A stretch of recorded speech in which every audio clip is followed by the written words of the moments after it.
Life is so much more than a diagnosis. It's about sharing time with those you love, hanging with friends who lift you up, and experiencing all those moments that bring you joy. All hits, no skips. Learn more about Kisqali Ribociclib 200 milligrams at KISQALI.com and talk to your doctor to see if Kisqali is right for you. So long live singing to the oldies, jamming out to something new, and everything in between. A small rural town is hit with shocking news when Jasmine Moore, a popular, pretty intelligent, and motivated teenager, is found murdered.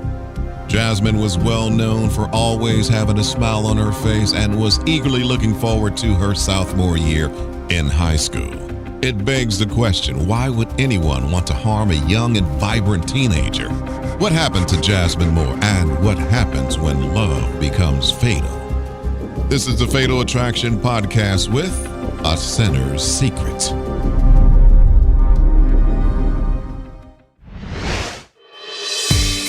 Hey. She was pretty and popular with her whole life ahead of her. She was so motivated and had a really bright future. She was outgoing. Everybody loved her. She was a really fun person.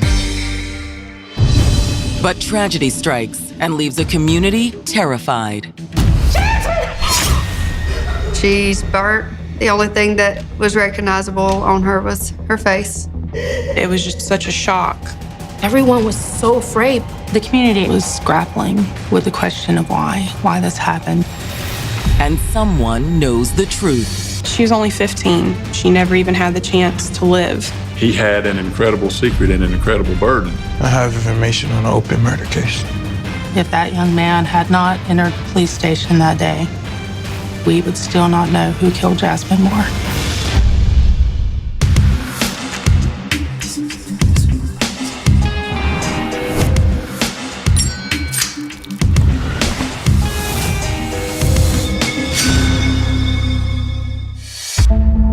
August 9th, 2009, Alma, Georgia.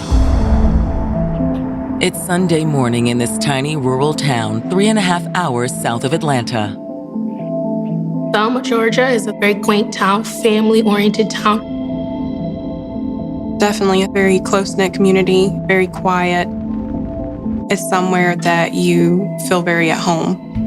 Most folks are already on their way to Sunday service when Pamela Moore walks up to her front door. Pamela worked the night shift at a local factory and had just made it home. Jasmine? She was very active in church. Our community is very church-oriented. You up?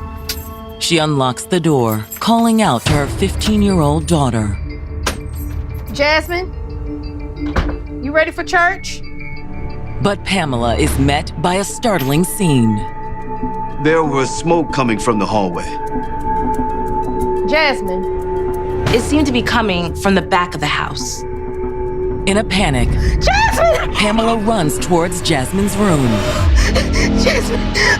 In the hallway, Pamela finds her daughter, unresponsive and covered in blood and char. I couldn't imagine finding my child like she found her child.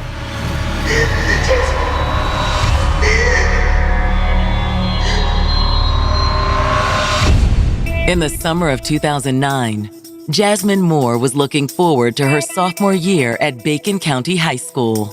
How many kids are excited about going back to school from summer break? But she was excited to go back to school. She was very popular. She was in the band, and everybody liked her because she had such an outgoing personality. Hey. She lived down the road from me, and we rode the same school bus. And that's how we first got to know each other. Jasmine was somebody who always had a smile on her face. She loved to laugh. She was a jokester. She was just somebody that would make you want to laugh with her. Also, text me, okay? Yeah, I will. Okay. I'll see you. All right, bye.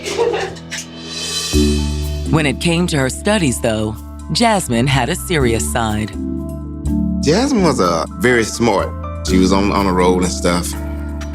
She was involved in a lot of clubs and extracurricular activities.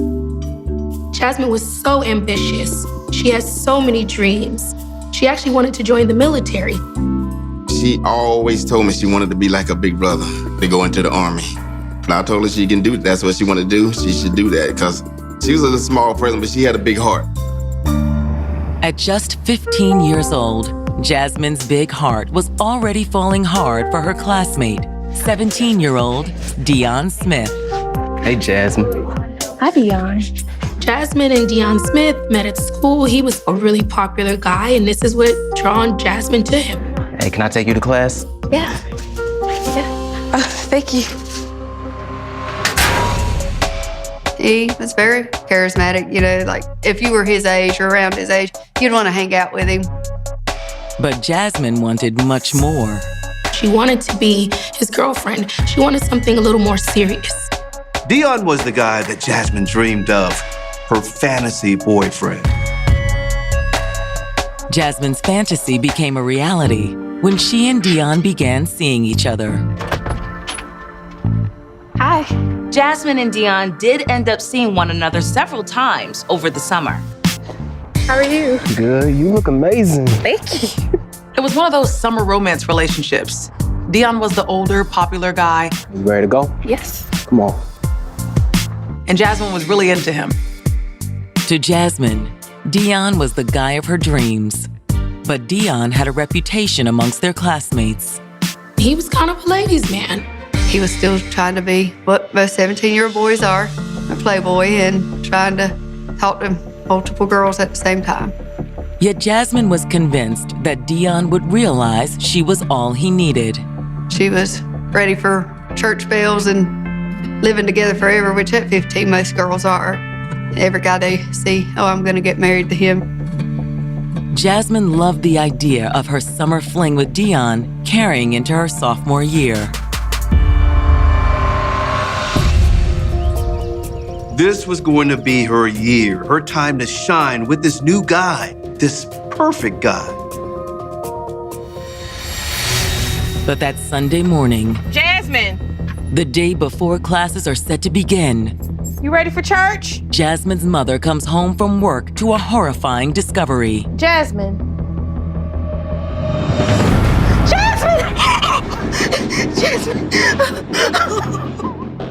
It's so shocking for Mom. She was devastated. After finding Jasmine's body on the floor, Pamela calls out for help. Somebody, help me! Run!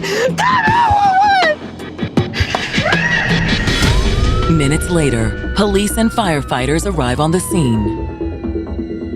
But it only takes a moment for first responders to realize that this crime is unlike anything this small town has seen. Inside the house, first responders find Jasmine's mother on the floor, cradling her daughter. I can't even begin to imagine what it was like for Jasmine's mother. That was her only child. She was severely burnt all over her body. The only thing that was recognizable on her was her face. Blood on the walls tells police this was clearly a homicide. As horrific as her burns are, it's obvious to first responders that the fire is not what killed her. You could tell there was a struggle. No one should have to die that way, especially someone that's sweet like that, don't do anything. She didn't do drugs, she didn't do any kind of stuff like that, just, there was no reason for it. A 15-year-old girl, very well liked. Why would someone brutally murder her? Stay tuned as we navigate through the unpredictable twists and turns of this gripping episode. Life is full of things to manage. Your work, your family, your plans, and your treatment. Consider Kesimpta, ofatumumab 20 milligram injection. You can take it yourself from the comfort of home. If you're ready for something different, ask your healthcare provider about Kesimpta and check out the details at kesimpta.com. Brought to you by Novartis Pharmaceuticals Corporation. Blemish credit doesn't have to mean the end of your dream of home ownership. Nonprofit HUD-certified credit counseling is a safe resource that can help you manage debt and ensure a bright financial future. The National Foundation for Credit Counseling serves all 50 states and offers counseling at low or no cost. To learn more about HUD-certified credit counseling, visit nfcc.org or call 844-865-3028 today. This message was sponsored in part by Wells Fargo.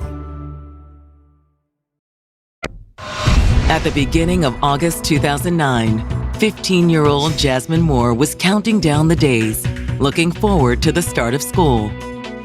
Jasmine is actually finishing up her summer and getting ready to go start the new sophomore school year. She was very excited for the first day of school. She liked to socialize. She was a social butterfly. But she was more excited by her blossoming romance with 17-year-old Dion Smith, who was entering his senior year of high school. She was falling for him hard. She had a lot of future plans laid out, and he was the one for her. They were hooking up, but she actually wanted something more. However, on the Sunday before the start of the new school year, the small town of Alma is rocked by tragic news. Jasmine Moore's mother has arrived home from work to find Jasmine lying dead outside her bedroom door. There's a lot of blood on the walls, and her body was badly charred. As first responders arrive, they're shocked by the level of violence rarely seen in their quaint community. There's no doubt that Jasmine has been murdered. It was the first crime scene like that I had been to. One that was so horrendous, so violent. So it was very shocking for me. We're gonna check this out. The condition of the body makes it difficult for officers at the scene to determine the exact cause of death. She was severely burnt all over her body. She had some injuries to the back of her head. The blood on the walls and floor allows police to follow the trail of the brutal attack. It looked like the attack started in the bedroom, but it ended in the hallway. Then the killer had apparently set Jasmine's body on fire. A missing smoke detector explains why no neighbors reported a fire alarm. It also proves someone intentionally tried to destroy evidence. It was mainly in the hallway. It wasn't a very extensive fire. It went out pretty quickly. After burning Jasmine's clothes, the flames sputtered out without burning the rest of the house. Investigators hope that some forensic evidence survived the flames. Since there was a struggle, there could still be traces of the killer's DNA under Jasmine's fingernails. However, Alma's police force does not have their own forensic lab and must send samples to the Georgia Bureau of Investigation. Hey, can you go ahead and get GB on the phone? Yeah. We're gonna need him. They have a whole lot more resources than we have, so they can get a lot more done quicker. Yes, sir. We can. Even without a detailed forensic analysis, the crime scene does yield some crucial information. The house didn't look broken into. There was no forced entry, so it had to be somebody she knew and let in the house. There was no evidence of a robbery either. The only thing missing was Jasmine's phone. First responders were sure that this was not a random attack. It was definitely something personal. Who could have done this to such a well-liked young woman? While waiting for the GBI forensics experts to arrive, investigators turned to Jasmine's mother for help to generate leads. It's very hard because you want to comfort them, but at the same time, you've got to do your job and console her while trying to figure out what was going on. We'll find out who did this, but we're gonna need your help. I'll try. Through her grief, Jasmine's mother tries her best to answer questions. Jasmine's mother told police that when she left for work at around 11 p.m., her daughter was home alone getting ready for bed. Did she ever have any friends over? No, not while I was at work. The rules was that she was not to have anybody over after her mom left for work. When asked if Jasmine had a boyfriend, her mother says she's unaware of anyone in particular in Jasmine's life. She's also adamant Jasmine would not have let people into their home when she wasn't there. You're sure no one was coming over? Jasmine wouldn't do that. Jasmine's mother tells police that Jasmine was not a troubled teen and would regularly check in with her when home alone. They always communicated. She always called her mom, talked to her mom, so they had a pretty good relationship. That's when Jasmine's mother reveals some tension between Jasmine and her boyfriend, a man named Henry Wilton. Jasmine's parents had split up when she was young. Her dad remarried, and her mom had began dating a guy named Henry Wilton a while back.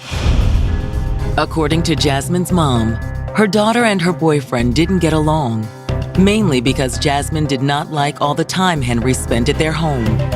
Jasmine's mom tells police she has occasionally give keys to her boyfriend. When did anyone have a reason to hurt Jasmine? No. Nobody want to hurt my baby. She didn't have any enemies. She was well liked. Everybody loved her in the community. Anyone else been over here recently? Just Ron from next door. All right, let's go ahead. Ron was the neighbor who called 911 for Jasmine's mother. She told police they had gotten to be pretty good friends. He was closest neighbor due to the location. He was over there a lot, and he was just always around. And if he'd been around when the murder occurred, he could be an important witness. Ron Stanley? Naturally, police are gonna go talk to him. They wanna know, what does he know? Mr. Stanley? Mr. Stanley? Yes. Mind if I ask you a few questions about last night? I suppose. We were just doing quick little, hey, did you see anybody go in the house? Did you see anybody around the house? Did you hear anybody screaming? Did you hear an argument? Did you smell smoke? Did you see any flames? He was standoffish, didn't really want to talk.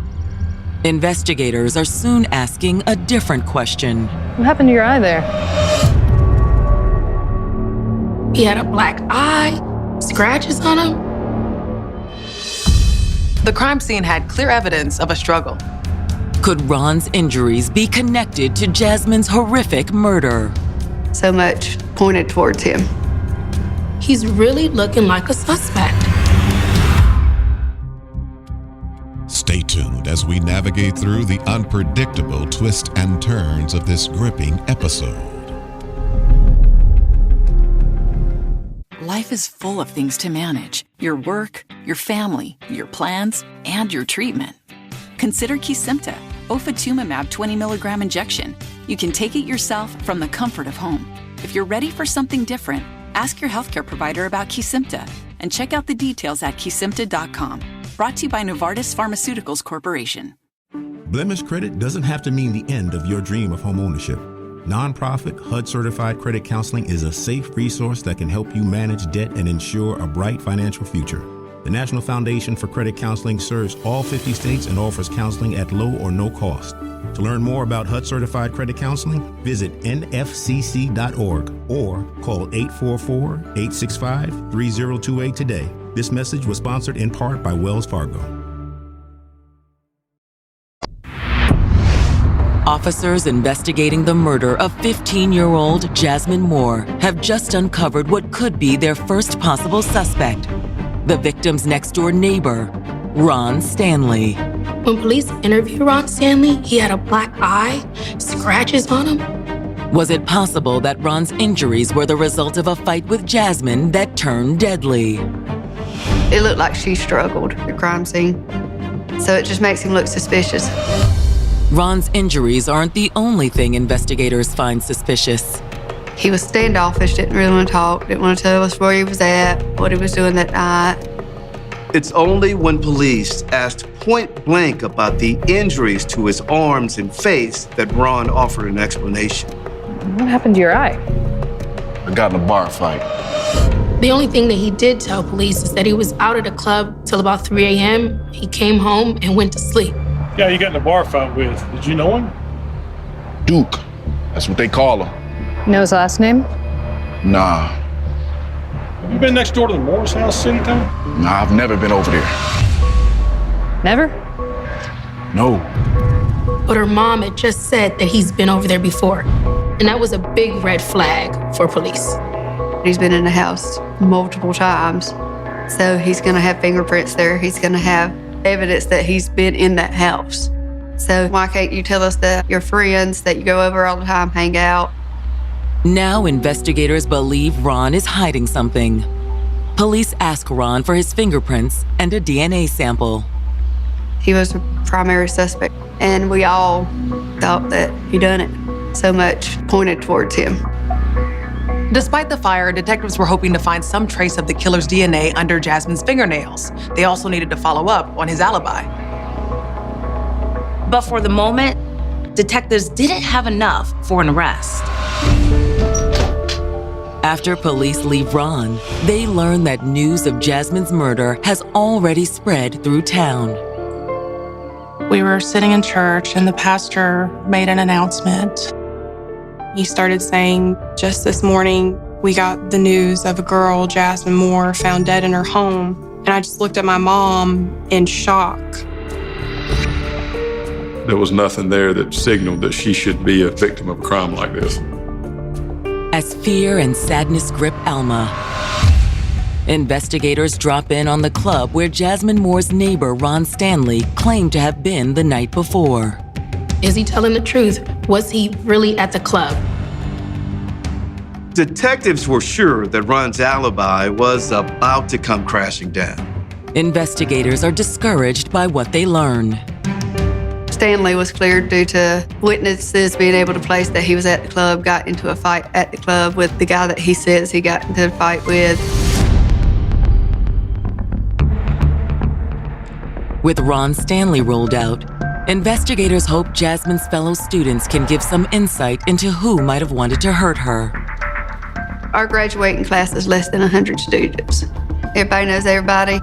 On Monday morning, when investigators arrive, they find students and teachers alike struggling to process the awful news. Usually the first day of school, students get very excited. You're getting to see all your friends you haven't seen in a while, but it definitely had an air that something was different, something wasn't right. Officer McElroy and an agent from the Georgia Bureau of Investigation tackle the difficult task of interviewing the students who knew Jasmine best. Hey, Amber, can we ask you a few questions? Yeah. I was interviewed to see if I knew anything that could connect somebody to what happened.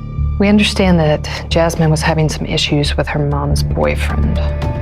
They butted heads, but she never really said anything about him being violent. Do you think there's anyone else that could have done it? I'm sorry, I really can't. Unfortunately, I didn't know anything that would help. She was kind of private about her personal life. That's all we had to ask, okay?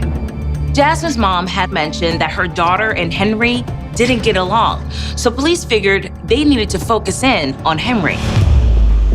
With no other leads, investigators ask Henry Wilton to come in for an interview. So we hear that you and Jasmine don't get along. Well, she talked back. You know how teenagers are. Henry's story lined up more or less with what detectives heard from Jasmine's mom. But then, Henry says something that makes investigators do a double take. You two ever been alone in the house? Oh, yeah. But I never did anything to her. Like sexual. That was a huge red flag for detectives. Why would he even suggest this? Where were you Saturday night? Well, Pam went to work, so I went to a party at a friend's house. Did you go anywhere afterward? No. And you can back that up? No. I was by myself. With no witnesses to verify he was home the rest of the night, investigators had no way to determine if he was telling the truth. So all they could do was speculate. After the interview, investigators take a sample of Henry's DNA. With nothing else to prove his involvement, investigators release Henry and move quickly to check his alibi. The next move was to find out if Henry was in the vicinity the night that Jasmine was killed, so they pulled his phone records. What they find would support Henry's claims of innocence. His phone records backed up his story, so at that point, detectives didn't have any evidence to suggest that he was involved. With Henry now an unlikely suspect, investigators turn their attention to Jasmine's cell phone records. We started looking for who does she call, who's she texting, who does she text the most. Those are gonna be the people that you go to and start questioning. They discovered that she's been texting several people the night of her death. But there's one number she texted far more than any of the others. She was texting Dion Smith. He was one of the last people to have contact with Jasmine before all activity on her phone stopped. But was that just a coincidence, or could that have had something to do with Jasmine's death?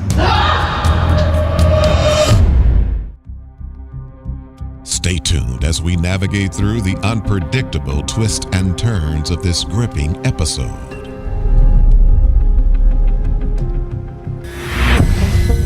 Georgia investigators working the murder case of 15-year-old Jasmine Moore have just discovered that on the night of her death, the teenager had been texting with 17-year-old Dion Smith.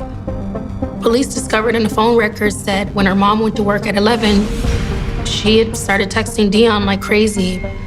There was a lot of activity between 11 and 11:45 on her phone records between her and Dion. After 11:45 on Saturday night, Jasmine never sent another text. Obviously, Dion was someone detectives needed to talk to. It's late Monday evening when investigators ask Dion down to the station to answer a few questions. Thank you for coming to talk to us. Hey, Dion. No problem. Can't believe that happened to Jasmine. How well did you know Jasmine? We hung out over the summer. He presented himself as cool, calm, and collected. He said they were friends to a certain extent, maybe a little bit more. Did you have a sexual relationship with Jasmine? Yeah.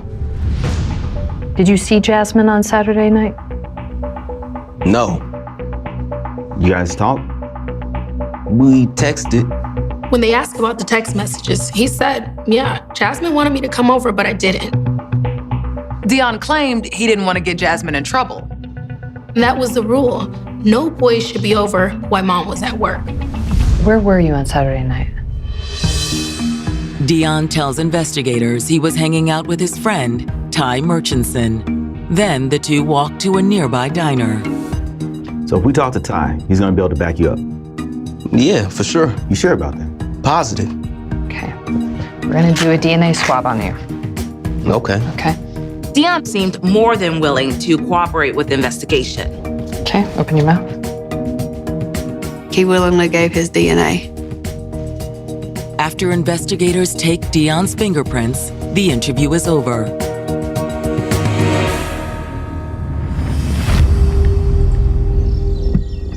The next morning, investigators bring Dion's friend, Ty Murchison, in for questioning.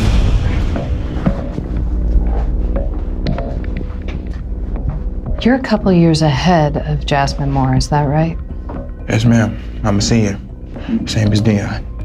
Okay. So, what'd you guys do on Saturday night? We were at Dion's playing video games. He says the same thing that Dion said. They didn't go see Jasmine. They were hanging out with each other. He said they left around 11 and walked to an all-night diner. According to Ty, he and Dion were already on their way to the diner when Dion got Jasmine's first text. Jasmine kept texting him, trying to get him to come over. But Dion didn't go? No, ma'am. Why not? Because Dion didn't want to. Sounds like she was pretty into Dion, though. Yeah, she was, but she's 15. Me and Dion, we're gonna graduate this year.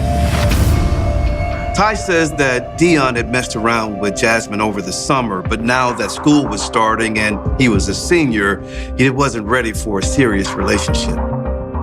When did you go home? Sunday morning, I spent the night on Dion's couch. Ty's statement doesn't give investigators any grounds to hold him. But they're not ready to clear him either. Ty could be lying to protect his friend. Dion and Jasmine were talking that night. And Dion and Ty were walking around town that night. They definitely had the time and the opportunity to walk to Jasmine's house and commit this murder. However, what investigators don't have is a motive. Why would these two classmates of hers want her dead? From what I understand, they didn't have any record. I just never thought that they were capable of such a horrendous crime. After following up with Ty and awaiting DNA results from the GBI, investigators have to move on from Dion as a suspect in Jasmine's murder. For now. Everything he said checked out. But on August 14th, 5 days after the murder, a witness comes forward whose story puts Dion and Ty back at the top of their suspect list. She says that she saw Dion and Ty walking about a block from Jasmine's house the night she was murdered. Stay tuned as we navigate through the unpredictable twists and turns of this gripping episode. Life is full of things to manage. Your work, your family, your plans, and your treatment. Consider Kesimpta, ofatumumab 20 milligram injection. You can take it yourself from the comfort of home. If you're ready for something different, ask your healthcare provider about Kesimpta and check out the details at kesimpta.com. Brought to you by Novartis Pharmaceuticals Corporation. Blemish credit doesn't have to mean the end of your dream of home ownership. Nonprofit HUD-certified credit counseling is a safe resource that can help you manage debt and ensure a bright financial future. The National Foundation for Credit Counseling serves all 50 states and offers counseling at low or no cost. To learn more about HUD-certified credit counseling, visit nfcc.org or call 844-865-3028 today. This message was sponsored in part by Wells Fargo. Less than 48 hours after 15-year-old Jasmine Moore's body was found in her home, investigators believed they had identified her likely killer, 17-year-old Dion Smith.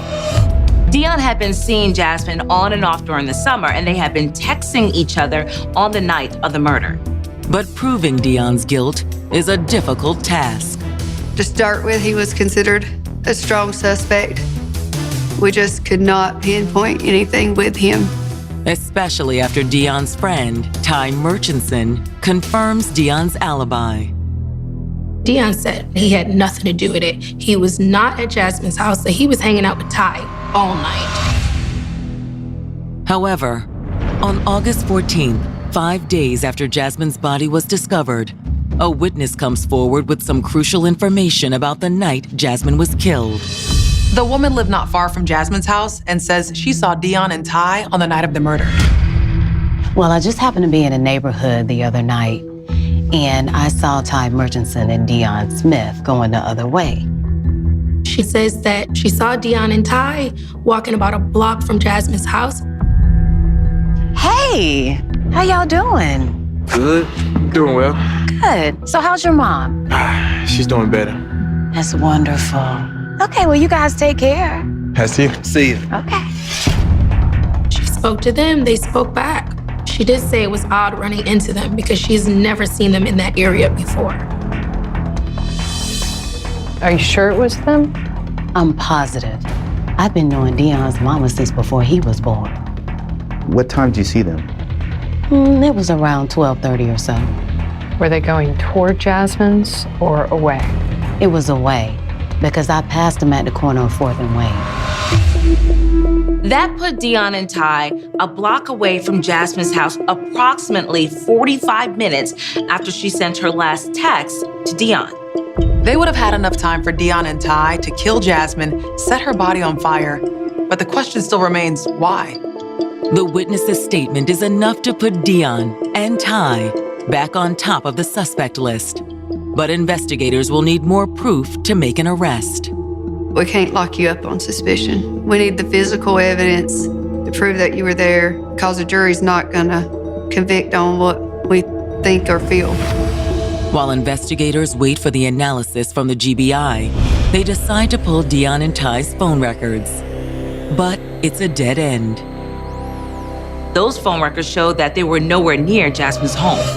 Then, on September 4th, 2009, investigators receive the forensic analysis and hope it will provide the break they need. Jasmine's autopsy results and the DNA from all the various suspects had gone off to the Georgia Bureau of Investigations for analysis. Detectives get the forensic report back, and it was really frustrating. We couldn't get any nothing off her body, nothing under her fingernails, nothing that would say who done it. There was also zero evidence of a sexual assault, so police were still without a motive. Leads dry up. Now all investigators can do is hope someone knows something and is willing to come forward. Police offer up a $10,000 reward for anyone who had any information to come forward and help them. The authorities here were adamant that it was never a cold case. They continued to work their suspects and continued to work the people close to them and close to the victim. They never let it go. It was always on everybody's mind. 2 years pass with no new leads. The community began to wonder if we would ever know what really happened that day that Jasmine was killed. Investigators have never been able to rule out Dion Smith and his friend, Ty Murchison, as suspects. They didn't have everything that they needed. They were just waiting on that one break. It was something we always kind of kept in the back of our head. Is there something that we could have done different? Did we collect all the evidence? Did we talk to all the right people? Why isn't somebody coming forward? The long wait for justice is especially difficult for Jasmine's family. That was bad. I mean, that just leaves us wondering all the time who did it. Her family had a very hard time with us not being able to find who done it. Then, late on the evening of June 7th, 2014, almost 5 years after Jasmine Moore was murdered, Ty Murchison walks into the police station. In the 5 years since the murder, Ty had graduated high school, gotten a job, and started a family. Can I help you? He'd been baptized and wanted to clear his conscience of all of his past wrongdoing. Apparently, there was still one sin that he needed to wash away. I have information about an open murder case. He said, I'm here to close out Jasmine's murder. Stay tuned as we navigate through the unpredictable twists and turns of this gripping episode. On June 7th, 2014, Ty Murchison, one of the 2 teenagers investigators previously suspected of killing Jasmine Moore, has just come forward, 5 years after the murder. Tyrese walked into the sheriff's department and told them that he wanted to close the case. Is this about Jasmine Moore? Yes, ma'am. Ty, tell me everything you know about that night. Why did you kill Jasmine? It was Dion. He wanted her dead. So he killed her.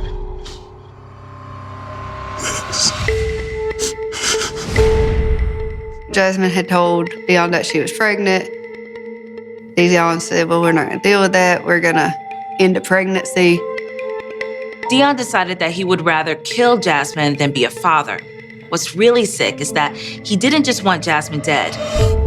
He wanted the baby gone also. According to Ty, all Dion needed was the right opportunity. And by taking advantage of Jasmine's affection for him, he saw his chance. When Jasmine texted Dion that Saturday night, he put the murder plot in motion. Hey. What's up, Jasmine? Hi. And Ty went with him. After she let us in, I went and sat on the couch in the living room. And he took her back to the bedroom. You okay? We need to talk. Okay.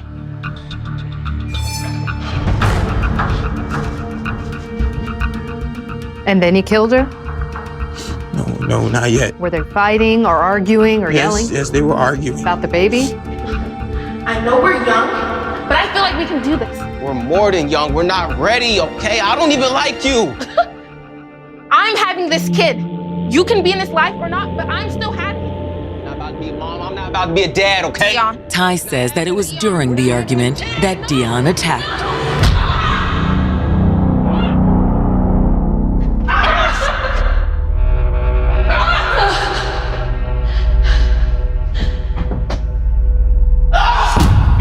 Yo, Dion. From what Ty says, it just all happened all of a sudden. But Jasmine's ordeal was far from over.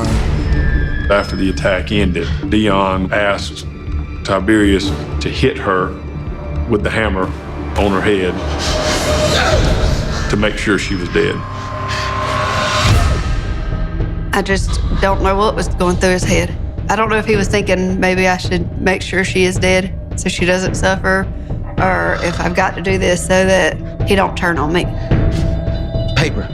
Whatever Ty's reasons, he says that after Jasmine was dead, he and Dion scrambled to hide what they had done. They went around the house grabbing trash. They put trash on top of her and lit her on fire. They really wanted to get rid of all evidence that tied them to Jasmine's murder. Next, they removed the fire alarm so it wouldn't go off. Ty says that once the fire was lit, You get the hammer. he and Dion fled, taking the hammer, fire alarm, and Jasmine's cell phone with them. They got rid of the hammer and the cell phone, threw it in a storm drain. Then with the evidence taken care of, they worked out what they were going to say if anybody asked them what they had been doing that night. They had each other's back. They came up with a story and they stuck to it. They lived like nothing had happened. For almost 5 years, it worked. But Ty Murchison couldn't forget what he'd done. Lord, please forgive me. I just can't live with this. Forgive me. Mr. Murchison made a commitment to Christ and knew that he had to confess what he had done. Lord, please forgive me. I just keep seeing her face and what we did to that poor girl. He was having bad dreams. He was still seeing her face. Her memory was haunting him daily. Officer McElroy shares one detail they learned from the autopsy. Just so you know, there was no baby. She wasn't pregnant. What do you mean? Stand up. You're under arrest. Stand up. There was no sign of a pregnancy or that she had been pregnant. Was it simply a mistake on Jasmine's part, or could there be another explanation? No one really knew for sure. Whatever the reason, Ty's confession is the breakthrough investigators needed to find justice for Jasmine Moore. Come on.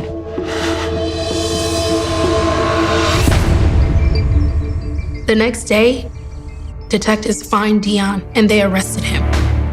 We interviewed Dion, and of course he lawyers up, doesn't want to talk. The prosecution feels confident to move forward without Dion's cooperation. In April of 2016, Dion Smith goes on trial for murder. Tiberius is the star witness. He probably could have gone the rest of his life without this being known by anyone but Dion, and yet he came forward. Tiberius worked out a plea deal. He got 30 years, 20 for aggravated assault, and 10 for arson. But will his testimony be enough to convict Dion of Jasmine's murder? This whole time, he maintained that he had nothing to do with this. He claimed that he wasn't there, that he didn't know what was going on, that he don't know why he was even brought up into it. Will the jury believe Dion, or will they believe Ty? He was convicted. He was sentenced to life in prison. Tiberius came forward and did the right thing and at least gave the family and gave the community some closure. If that young man had not entered the police station that day, we probably would still not know who killed Jasmine Moore. That's what solved the case, his conscience. God just put a burden on him because the case needed to be solved. While Ty's testimony brought justice for Jasmine, it couldn't erase the pain her family felt.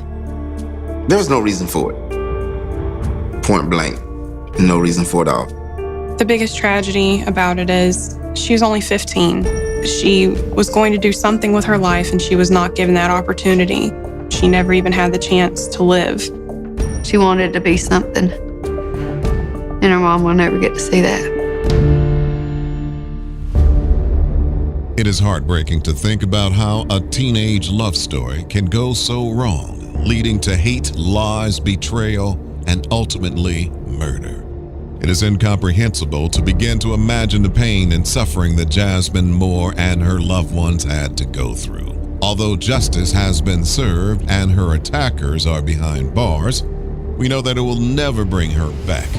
Our thoughts and prayers go out to Jasmine's family and friends as they mourn her loss. Coming up on the next episode of the Fatal Attraction Podcast.